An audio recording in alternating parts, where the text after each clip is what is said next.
আল্লাহ নবীর ইন্তেকালের পরে আমার নবীর ওফাতের পরে আল্লাহ নবী সাহাবীরা যতটা ব্যতীত হয়েছিলেন তার চাইতে বেশি হযরত খাতুনে জান্নাত ফাতেমা আল্লাহ নবীর শোকে তিনি বেশি শোকাহত হয়ে গেছিলেন।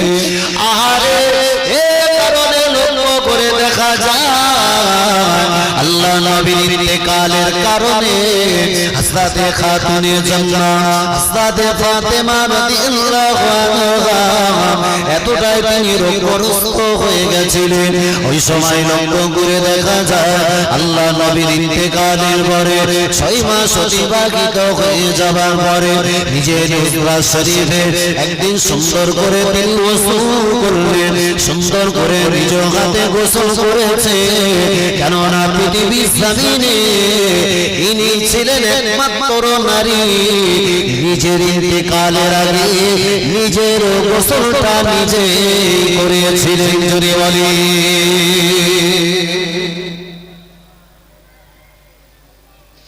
যে মেয়েটা জান্নাতি রমণী দিকে সর্দারিনী হবে, অত ক্যারেক্টার বৈশিষ্ট্য তার চারিত্রিক গঠন সম্পূর্ণ দুনিয়ার অন্যত্র রমণী অপেক্ষা আলাদা হবে কি হবে?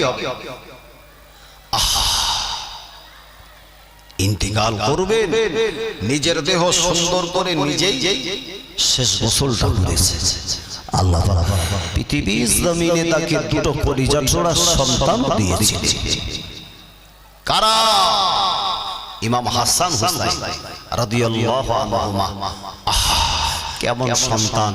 আল্লাহ পাক হযরত ফাতেমা রাদিয়াল্লাহু আনহা সহ তার পরিবারটাকেই আল্লাহ একেবারে একটা জান্নাতের বাগান তৈরি করে দিয়েছিলেন। জোরে হবে না? চিল্লে হবে না? তাকবীর দাও তো, নারী তাকবীর। ও আল্লাহ রাগে বান্দারা, আল্লাহ নবী বলেছিলেন বাবা সামিরা, আমি আল্লাহ নবী জানিয়ে দিলাম, আমি আল্লাহ নবী বলে দিলাম। আল্লাহ নবী বলেছিলেন আবু বকর ফিল জান্নাহ ওয়া উমর ফিল জান্নাহ ওয়া উসমান ফিল জান্নাহ ওয়া আলী ফিল জান্নাহ। আল্লাহ নবী বলেছিলেন ও বাবা সামিরা শুনে রাখো, আমি আল্লাহ নবী বলে দিলাম আল্লাহ পাক আবু বকরকে জান্নাতি হিসাবে কবুল করেছে, হযরত ওমর ফারুককে আল্লাহ পাক জান্নাতি হিসাবে কবুল করেছে। আল্লাহ নবী ওমর রাদিয়াল্লাহু আনহুকে আল্লাহ জান্নাতি হিসাবে কবুল করেছে, উসমানকে আল্লাহ জান্নাতি হিসাবে কবুল করেছে। তার পাশাপাশি আমার হযরত আলীকে আল্লাহ পাক তিনি জান্নাতি হিসাবে ঘোষণা দিয়েছে। আরে আল্লাহ নবীর বেটি হযরত খাতুনে জান্নাত হযরত ফাতেমা রাদিয়াল্লাহু তাআলা আনহা নিজে সুন্দর করে গোসল করলেন। হুজুর যেদিন ইন্তেকাল বরণ করবে, হুজুর যেদিন ইন্তেকাল বরণ করবে, সকালবেলা গোসল করলেন। বাচ্চা হযরত ইমাম হাসান হযরত ইমাম হুসাইনকে তিনি কাছে ডাকলেন। হযরত ইমাম হাসান হুসাইন রাদিয়াল্লাহু আনহুমা আম্মা জানের কাছে চলে গেল। আম্মার কাছে এসে বলতে লাগে, মা কি কারণে ডাকলেন গো মা? ওই সময় হযরত খাতুনে জান্নাত হযরত ফাতেমা বলেছিলেন, ও বাবার কলিজা ছেড়া বেটা দয় হাসান বাবা হুসাইন, আমি তোমাদের মা বড় শহীদ, আমি তোমাদের মা বড় কুরবান, হয়তো আর পৃথিবীর জমিনে আর আমি বাঁচব না। এই ইন্তেকাল বরণ করার আগে আমি তোমাদেরকে সুন্দর করে একটা দিনের জন্য সুন্দর করে গোসল করিয়ে দিতে চাই। হযরত ইমামে হাসান হযরত ইমামে হুসাইন রাদিয়াল্লাহু আনহুমা কথাটা শুনবার পরে আম্মা জানের চেহারার দিকে তাকিয়ে টুকরে টুকরে কেঁদে ফেলতে লাগে। ওই সময় ইমামে হাসান হযরত ইমামে হুসাইন রাদিয়াল্লাহু আনহুমা বলে, মা আপনি ছেড়ে আমাদের চলে যাবেন না গো মা, আপনি আমাদেরকে ছেড়ে চলে গেলে আমরা বড় অসহায় হয়ে পড়ব। কেননা পৃথিবীর জমিনে যার মা ওরা আর আপন বলে কেউ থাকতে পারে না। ও আমাদের জনম দুঃখিনী মা, আপনি কিভাবে আমাদেরকে ছেড়ে চলে যাবেন? আল্লাহ নবীর কলিজা ছেড়া বেটি হযরত ফাতেমা রাদিয়াল্লাহু আনহা ইন্তেকাল বড় যেদিন করবে, আল্লাহ পাক পৃথিবী জমিনে কিভাবে তাকে জান্নাতি হিসাবে কবুল করেছিলেন। বাবাজি বাচ্চা দুটাকে কাছে নিয়ে এবার বললেন, বেটারা সবর করো, সবর করো, সবর করো, সবর করো। তোমরা তো জানো পৃথিবীর জমিনে আল্লাহ যাদেরকে পাঠায় ওদেরকে একদিন দুনিয়া ছেড়ে চলে যেতে হয়। কুল্লু নাফসিন যায়িকাতুল মাউত, প্রত্যেকটা নফসকে একদিন তাকে মৃত্যুর স্বাদ নিতে হবে। এই মৃত্যুর করার গেরাস থেকে আমার আব্বা জানো বাঁচতে পারিনি। ও বাবা হুসাইন, আমার কাছে চলে এসো, বাচ্চা দুটোকে সুন্দর করে মা জীবনের মতো আখিরি গোসলটা করিয়ে নিয়ে হযরত খাতুনে জান্নাত রাদিয়াল্লাহু তাআলা আনহা ঘরের ভিতরে প্রবেশ করলেন। ঘরের ভিতরে প্রবেশ করবার পরে আহারে লক্ষ্য করে দেখে হযরতের স্বামী আল্লাহ নবী কলিজা ছেড়া সাহাবা হযরত আলী রাদিয়াল্লাহু আনহু চুপটি মেরে বসা। হযরত খাতুনে জান্নাত হযরত ফাতেমা রাদিয়াল্লাহু আনহা স্বামীর কাছে গিয়ে আস্তে করে বললেন, স্বামী আমি বড় দুর্বল, আমি বড় জয়ী হয়ে গেছি গো, আমি হয়তো ইন্তেকাল করে জীবনের তরে বোধহয় মারা যাব। আমি হযরত ফাতেমা ইন্তেকাল করার আগে আমি আপনার সঙ্গে কদম করতে চাই। এই কথাটা শুনবার পরে আল্লাহ নবীর কলিজা ছেড়া সাহাবা হযরত আলী রাদিয়াল্লাহু আনহু চোখে top top top top top top করে পানি গড়িয়ে যেতে থাকে। কেননা পৃথিবীর জমিনে ফাতেমার মতো আর এমন সহধর্মিনী আলীর জুটবে না।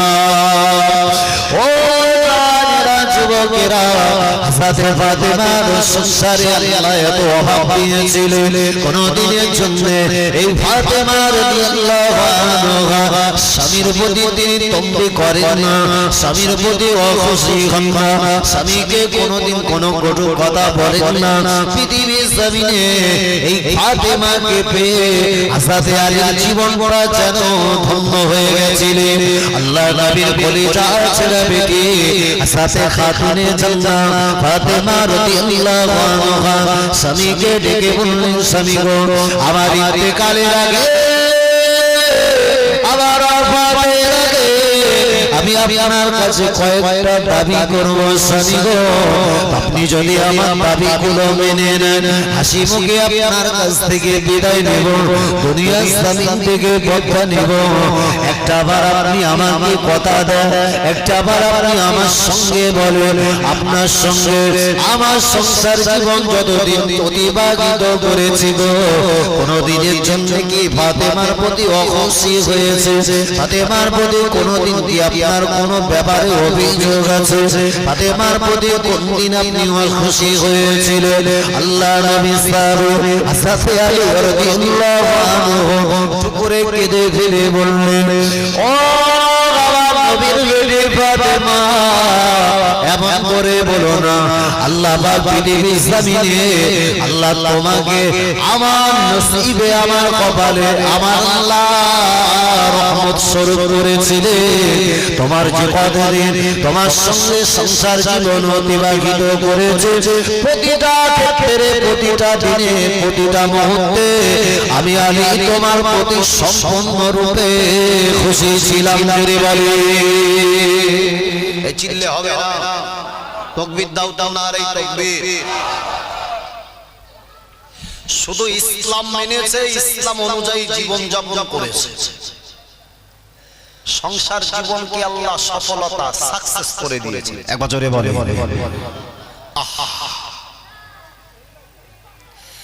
আমাদের বাড়ির তো বাপ বিবি বউ বাপ আছে না, ও তো চলে যাবার আগ মুহূর্তে স্বামী আলীর কাছ থেকে সার্টিফিকেট নিচ্ছে, আমাদের সকালবেলা যখন ঘরের থেকে বের করে ওর মুখের কিন্তু আওয়াজ থাকে আল্লাহ দুনিয়ায় এত লোকের দেখতে পাও আঙ্গায়। আমার ভাইরা হাসে, তার মানে এ স্লোগান এদিকেও চলে। আহা কি সংসার জীবন। হযরত আলী টুকরে টুকরে কাঁদতে কাঁদতে ফাতেমাকে বললেন, ফাতেমা এমন করে বলছো, আমি আলী আমার এই কষ্ট আমার কলিজাতে ধরে রাখতে পারি না। আমার কোনো আওকাত ছিল না, এক ফোঁটা আলীর কোনো মর্যাদা ছিল না। আপনার মর্যাদায় আল্লাহ পৃথিবীর জমিনে আলীর ইজ্জত দার করেছে। জোরে হবে না, একটু চিল্লে হবে না। আল্লাহ সমস্ত নারী দিকে যাকে সাস্তারিনী বানাবে, ওই মেয়েটার ওই বিবিটার আমি স্বামী, এর চাইতে বড় খুশনসিব স্বামী হিসাবে আমার আর কিছু থাকতে পারে না।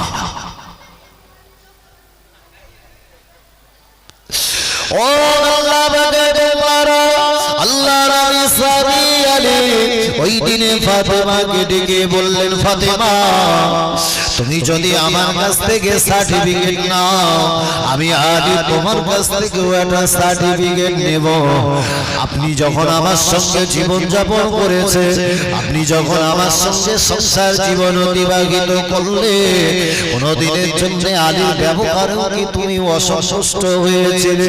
হযরত ফাতেমা রাদিয়াল্লাহু আনহা মুচকে হেসে বলে দিলেন, গো না গো স্বামী, আপনার ব্যবহারে আমি ফাতেমা কোনদিনের জন্য কোনো অভিযোগ আনতে পারি না।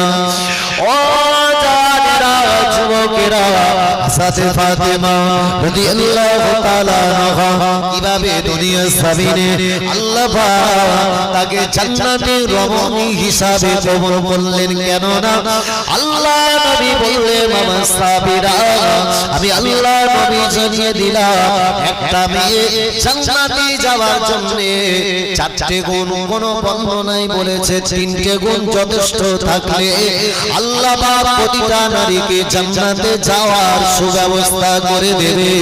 এক নম্বরে আল্লাহ নবী বললেন, যদি বান্দি 5 ওয়াক্ত নামাজ আদায় করে, যদি মাহে রমজানে রোজা রাখে। 3 নম্বর হলো যদি স্বামীর ইত্তেবা অনুসরণ করে, স্বামী যেখান থেকে আসুক না কেন স্বামীর দিকে একবার মুচকে হাসি দেবে এবং স্বামীর অবর্তমানে নিজের ইজ্জত আবরুকে নিজে সম্পূর্ণ রূপে সংরক্ষণ রাখে। আল্লাহ পাক আল্লাহ তাআলা ওই বান্দির প্রতি খুশি হয়ে আল্লাহ তাআলা তার জন্য জান্নাত লিখে দেয়।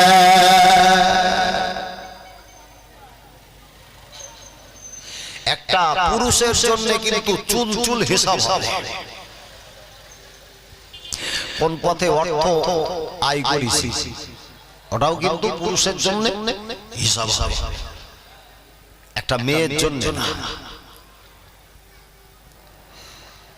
হালাল পথে উপার্জন করেছো না হারাম পথে, ওটা হিসাব হবে ছেলের। পাশাপাশি এটাও হিসাব হবে লটারির দোকানে টিকিট কভার করে কেটে লেগো। তবে এখানকার ভাইরা কেউ কাটে কাটে কাটে। মুসলমানরা যদি লটারির টিকিট না কাটে দোকানদার চলবে না ঘোড়ার ডিম, জানে?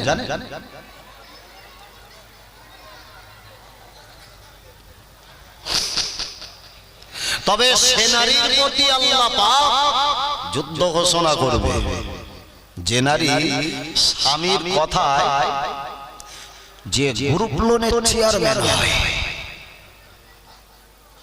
বুঝে সমিতির চেয়ারম্যান,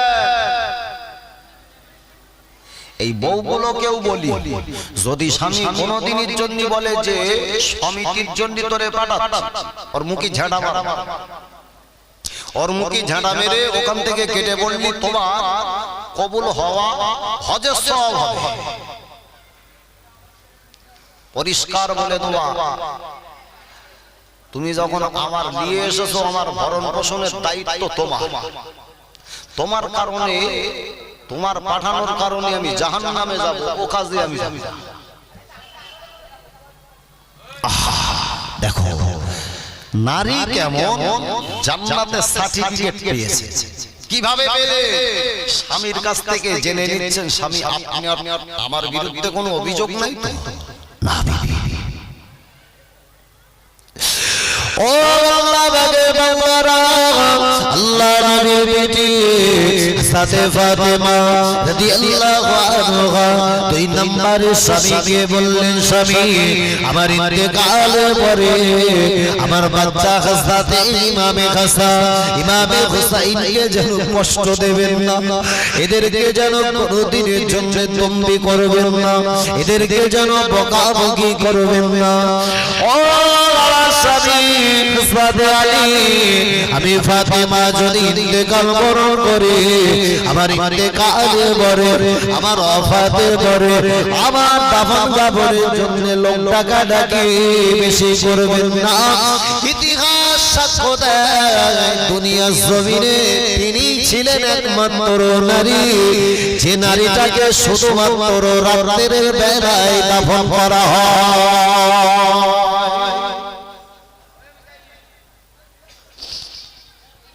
স্বামীকে ডেকে বলছেন, স্বামী আপনি আমার এই শেষ দাবিটুকু মেনে নেবেন। জিন্দা থাকতে কেউ তো আমার চেহারা দেখে, মরণের পরে আমার দৈহিক গঠন মানুষ দেখুক, আমি ফাতেমা কোনোদিন চাই না। এ কারণে আল্লাহ তাকে জান্নাতের সর্দারিনী করে দিয়েছে। একবার জোরে হবে না, চিল্লে হবে না, নারী তাকবীর, নারী তাকবীর। পরিবার কেমন? স্বামী আলী জান্নাতি, রাসূল বলেছেন আবু বকরিন ফিল জান্নাহ ওয়া উমর ফিল জান্নাহ ওয়া উসমান ফিল জান্নাহ ওয়া আলী ফিল জান্নাহ। এক নাম্বার স্বামী আল্লাহ রাসূলের দ্বারা প্রমাণিত, তিনি জান্নাতি। আল্লাহ রাসূল তিনি আবার বলেছে আমার ইমাম হাসান আর ইমাম হুসাইন এরা হবে জান্নাতি যুবকদের সর্দার। একবার জোরে হবে না। স্বামী হলেন, বাচ্চা দুটো হলেন বিবি। তার সম্পর্কে রাসূল বলেছেন ফাতেমাতু সাইয়্যিদাতুন নিসাই আহলিল জান্নাহ। এত সুন্দর ধারাবাহিকতার সাথে সব জান্নাতি জান্নাতি জান্নাতি জান্নাতি। ও জানেরা যুবকেরা, আল্লাহ পাক আলীকে জান্নাতি করলেন, হাসান হুসাইনকে জান্নাতি করলেন, হযরতে ফাতেমাকে জান্নাতি করলেন। স্বামী জান্নাতি, বিবি জান্নাতি, বাচ্চা দুটো জান্নাতি। আর আমাদের এত সুন্দর সমাজের মাঝখানে মিল আছে বাবা, বাপ নামাজ পড়ে না, সন্তানগুলাকেও নামাজি বানায় না। বাপ দুনিয়ার জমিনে হারাম পথে উপার্জন করেছে, সন্তানগুলাকেও হারাম পথের উপার্জনের রাস্তাগুলা ধরিয়েছে। বাপ জাহান্নামী হবে, সন্তানগুলাকেও জাহান্নামী বানাবে। বাপ দুনিয়ার জমিনে নাপাক জিনিস খায়, বাপ দুনিয়ার জমিনে হারাম জিনিসগুলো নিজের জবানে প্রবেশ করায়, বাচ্চাগুলাকে বারণ করে না।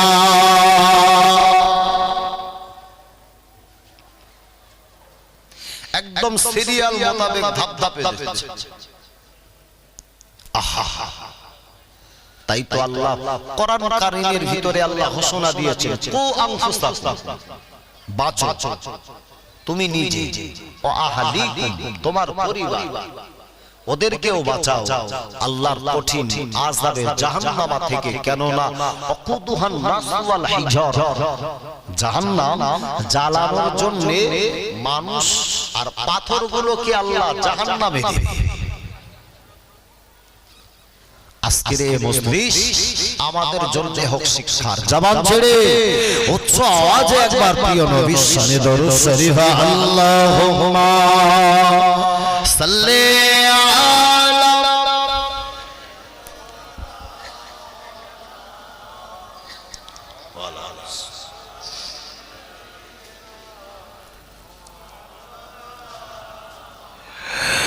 এডো কলমা সিগির কলমা লা ইলাহা ইল্লাল্লাহ, লা ইলাহা ইল্লাল্লাহ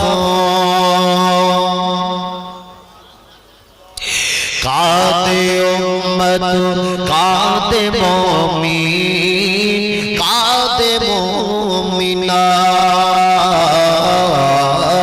কাঁদে উম্মত কাঁদে মুমিন কাঁদে মুমিনা খালি ভুবা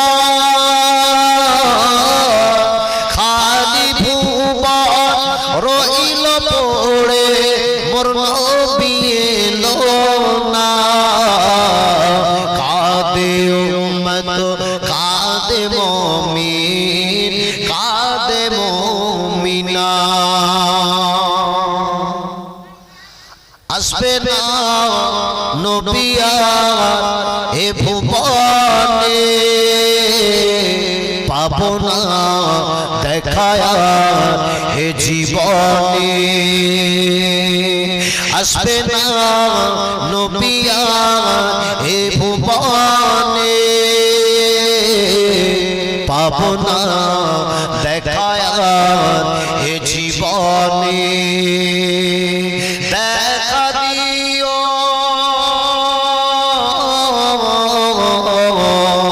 দেখা দিও দয়ার নবী বিচারের দিনে কাঁদে উম্মত কাঁদে মুমিন কাঁদে মুমিনা কাঁদে উম্মত কাঁদে মুমিন কাঁদে মুমিনা খালি ভুবন রইল পড়ে মোর নবী এলো না কাঁদে উম্মত কাঁদে মুমিন কাঁদে মুমিনা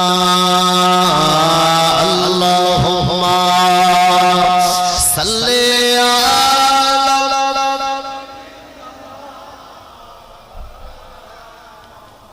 মাশাআল্লাহ জবান ছেড়ে পড়ো না বাবা আলা আলি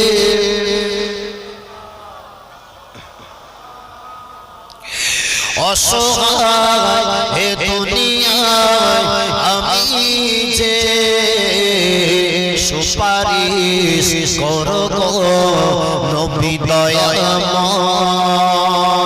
অসহায় হে দুনিয়ায় আমি যে সুপারিশ করব নবী দয়াময় আশা ছিল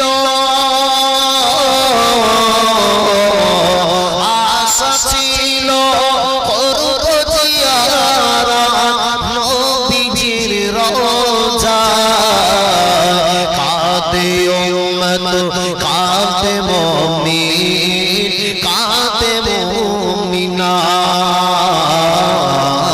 কাঁদে উম্মত কাঁদে মুমিন কাঁদে মুমিনা খালি ভুবন রইল পড়ে মোর নবী এলো না কাঁদে উম্মত কাঁদে মুমিন কাঁদে মুমিনা আল্লাহুম্মা সাল্লি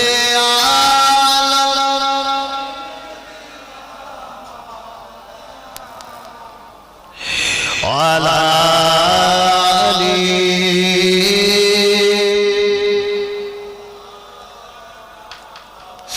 ও আল্লাহ বাগে বান্দারা আমি আপনাদেরকে শোনাচ্ছিলাম পৃথিবীর জমিনে আল্লাহ পাক কিভাবে তাদেরকে জান্নাতি হিসাবে কবুল করলেন পৃথিবীর জমিনে আল্লাহ পাক আল্লাহ তাআলা হযরতে বিশ্ব নবী রাহমাতুল লিল আলামিন নবীকে আমার আল্লাহ পাক সমস্ত জান্নাতি দিগের আল্লাহ পাক সমস্ত নবী দিগের জন্য আল্লাহ পাক আমার নবীকে ইমাম বানালে আল্লাহ পাক আমার নবীর ইজ্জত সম্মানটাকে আল্লাহ পাক পৃথিবীর জমিনে সর্বাপেক্ষা বুলন্দ করে দিলেন আরে এই কারণে লক্ষ্য করে দেখা যায়